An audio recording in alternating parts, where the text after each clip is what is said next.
I'm like the most conservative money person. I mean, I like always feel like we're gonna be broke.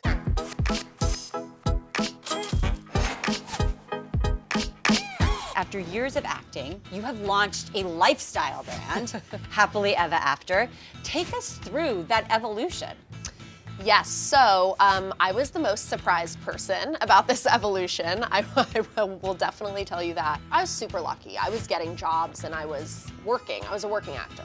I just felt really, really unfulfilled. It's a pretty hostile environment for young women. It's not the most nurturing, I guess we'll put it that way. So I started sort of a stint in writing. I ended up selling a show to Warner Brothers and NBC that I wrote. A TV show. A TV show. Okay. In the midst of that, I got pregnant with my daughter.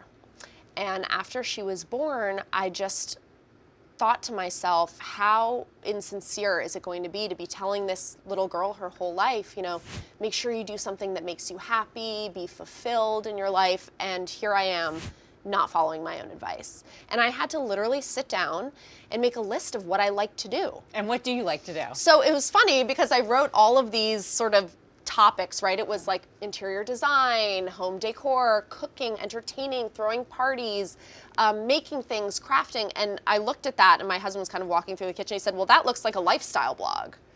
And I said, well, I really didn't know anything about working in the online space or anything tech. I've always been sort of non-techy. Mm-hmm.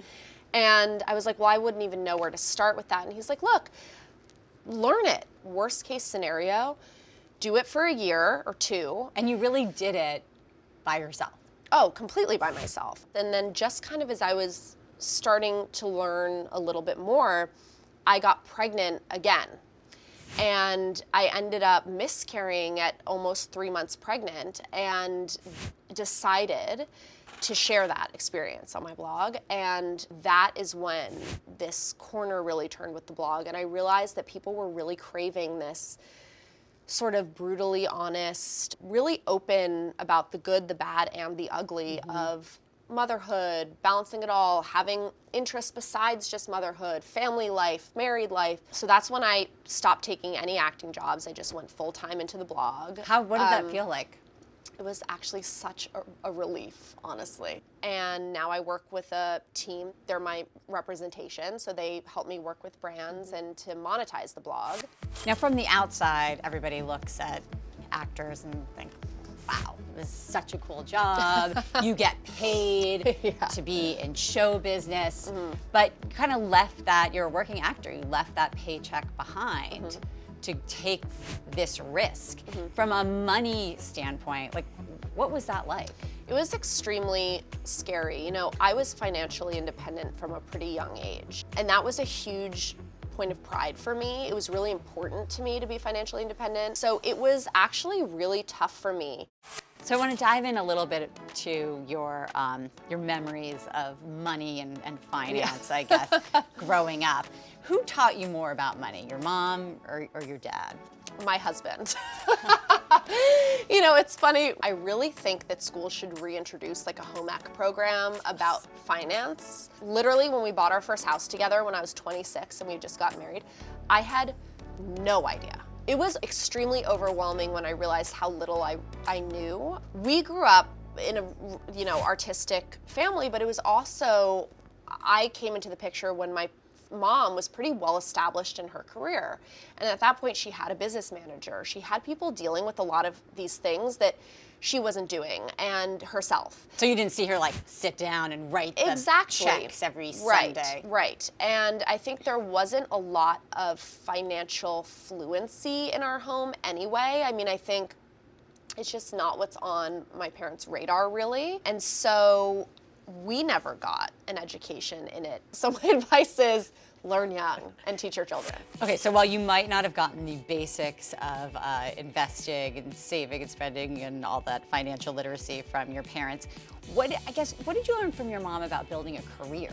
You know, I think the biggest lesson there was just the permission to want a lot for yourself, you know, career-wise as a woman. I think That was extremely valuable to me. I mean, when I met my husband, I made sure that he understood, like, there is never a world in which I'm a stay-at-home mom. I'm always going to be working. I'm always going to have a career.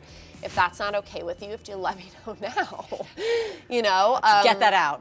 Yeah, and I think, you know, she really unapologetically, which I think is great, really went after what she needed to be fulfilled. It was nice to just have that example. And now you've incorporated. Yes. That's like a real business term. You already used the word yeah. monetize as well, Yeah. so now you're like full into the lingo. Yeah. But you've incorporated your company. Yeah. What are the biggest challenges of being an entrepreneur? I'm literally the person doing every single thing behind the scenes. So the idea of taking on more was crazy. It's kind of this interesting tipping point where you've taken on the responsibilities of a corporation, and yet I'm still one person. You're bootstrapping. Yeah. I mean, you're a corporation, but you're still early days. Right. And it is a community. It Really. is, You're yeah. like in there talking to people. Yeah.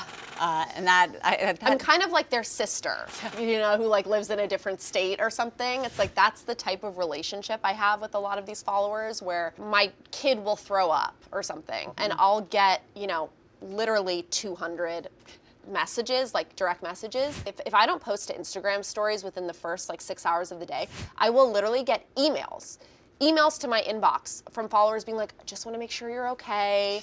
Haven't seen you. It's exhausting. Yeah, well, it's exhausting, but it's also, I don't know, as someone who grew up a little bit all over the place and without much like home base or roots, it's very comforting in a way, you know, and it's kind of, I mean, I benefit from the community as much as they do. All right, speed round, fun stuff. Are you a saver or are you a spender? Saver. Are you an impulse buyer or an agonizer? Impulse buyer. Cash or credit? I love using cash because I feel like I spend less money, but credit. Check or Venmo? Check. Not a Venmo person. No, I mean, I'm so distrustful of these platforms with like, I call it like pretend money, where you just are like, oh, well, fine, I'll just send that. Let me just click through it. And I feel like when I'm writing a check, like I still pay like my babysitters with checks. I'm sure it makes them crazy. Cable or cord cutter? Cord cutter. Oh, we got rid of our cable like a year ago. It was the best thing we ever did.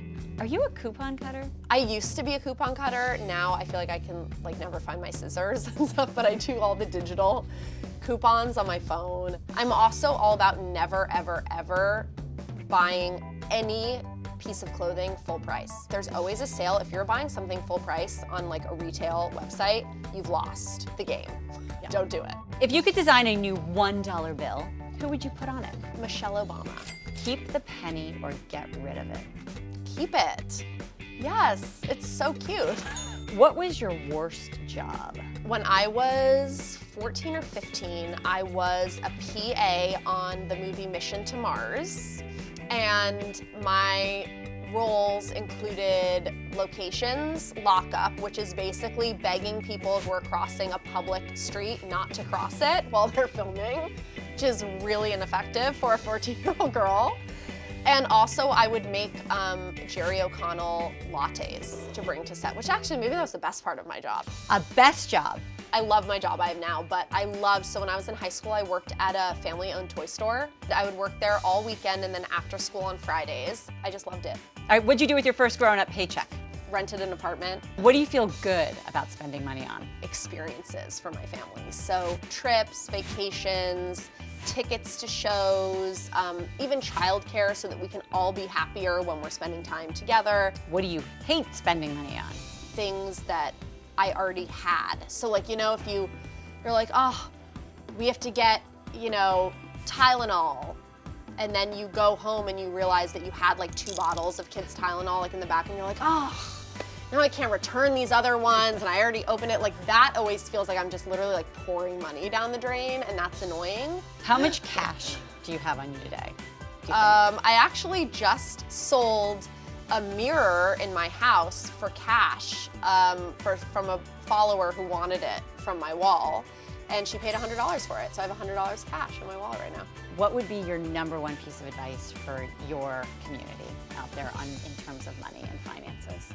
If you have the drive and the passion, there is no reason why you can't reach that level that you want to reach. I mean, there really is no reason why. People think that there's like barriers to entry, but especially in the digital space, there really isn't. You just need to get your site out there live on the internet, and after that, it's like, it's up to you.